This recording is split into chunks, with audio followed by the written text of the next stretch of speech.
Now CBS 4 investigates police officers on the clock but refusing to answer calls for help. It's a story that was hard to believe when we first started investigating. But tonight we have the surveillance tapes. Officers being delinquent on duty. Here's CBS 4's investigator Jim DeFeeti. 15 on a 29 just occurred, 122 and 124 pass. 3:46 p.m. in the Kendall district of Miami-Dade County, and an armed robbery is in progress. 15 on a 29 just occurred, 122 and 124 pass. We don't have anybody out here to take it.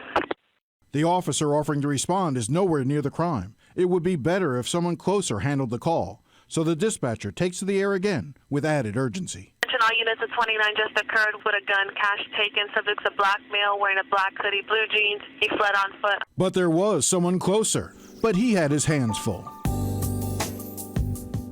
Instead of answering the repeated calls, Officer Dario Socarras was canoodling with a young woman behind the Dadeland Mall. As he continues to cuddle and kiss his girlfriend, his fellow officers were slogging their way to the call.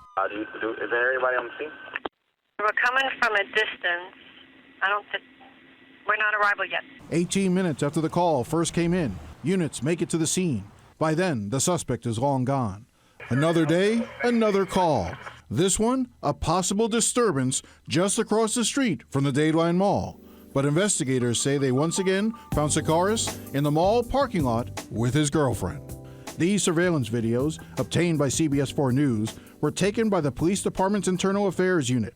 IA spent months following the officers assigned to this section of Kendall, secretly videotaping and logging their activities, even using tracking devices on the officers' cars to catalog their movements. And then there's this video, according to the reports, which shows Socarras and two other members of the squad drinking Cuban coffee at an outdoor restaurant when a call comes in of an infant having a medical emergency.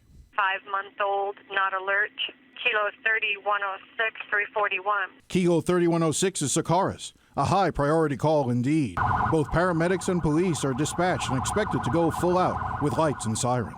It's all rough, man. There's no one around fire rise. Although he tells the dispatcher he's en route, Socarras sits there drinking his coffee. Paramedics will ultimately tend to the baby boy, who will be fine. And while he never moves, Socarras will reportedly write in his report that he went to the scene. Wasn't Socarras worried his supervisors might find out what he was doing? Apparently not, because this is his supervisor, Sergeant Jennifer Gonzalez. Surveillance video shows her going to Kohl's, Target, and Lowe's. Star clerks ever helpful. Internal Affairs say she should have been on the road answering calls or supervising her troops at that time. They also claim she spent hours visiting her parents in Cutler Ridge when she was supposed to be patrolling Kendall. And she, too, has a boyfriend that investigators say she would sometimes rendezvous with while on duty. On this day, Socarras happened to get into a traffic accident in Coral Gables, causing a fair amount of damage to both vehicles. The new vehicle, maybe $500. Mine about $1,500. Okay, which one is it, 1,000 or 500? 1,000. A supervisor is required to investigate. The dispatcher tries raising Sergeant Gonzalez, who supposedly is on a call. In fact, she's with her boyfriend. 3180, how long before you can clear reference to 17? Gonzalez doesn't respond. Is there a supervisor on there? A supervisor from another sector immediately responds. He wonders why Gonzalez isn't handling her own squad. QSL, can you check to see when she'll be clearing? 3180. Negative, I will be able to... Could he call me on a number? Sergeant Gonzalez said she was too busy to go and would handle it by phone. Police officials argue Gonzalez's attitude infected the entire squad. When someone calls 911 from a Winn-Dixie and abruptly hangs up, officers Jeffrey Price and Fabian Owens, riding in a two-man car, are told to investigate. Internal Affairs watched as they cruised through the parking lot, never getting out of their car or even, for that matter, stopping. Price and Owens roll by a Chevron gas station, where there is a reported problem as well. On at least one occasion, they never even bothered driving by, Internal Affairs charges. Likewise, investigators documented how Officer Ivan Thomas hung out at La Carreta and Pollo Tropical rather than taking a series of emergency calls that were backing up. We're talking about falsification of official records. We're talking about stealing time that doesn't belong to you because they're supposed to be available for service or duty and they're not. When CBS 4 News first started examining these officers more than a year ago, former Miami Police Chief Ken Harms told us that in all his years in law enforcement, he had never heard of an entire squad ducking calls the way this one had. Not to my recollection.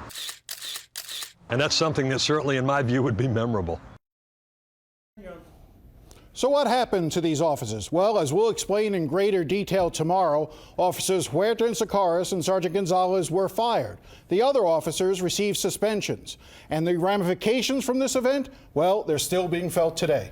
Now, Shannon, I should also, and Elliot, I should point out, we tried reaching the officers, and through their spokesman, the PBA, and through their attorneys, they declined our request for an interview. The video is really unbelievable, and some people might say, Jim, that this is criminal in nature. Well, in fact, the Miami-Dade State Attorney's Office was given this case, was asked to review it, but at the end of the day, Catherine Fernandez-Reynolds decided not to prosecute these officers, instead allowing the department to handle it administratively. And some have lost their jobs, or they're trying to get their jobs back? You're right. Some of these officers are trying to get back on the street. All of them are still licensed police officers, and if they don't get their jobs back in Miami-Dade, they could end up in a department near you. I'll look forward to your story tomorrow. Thank you. Jim. Well, the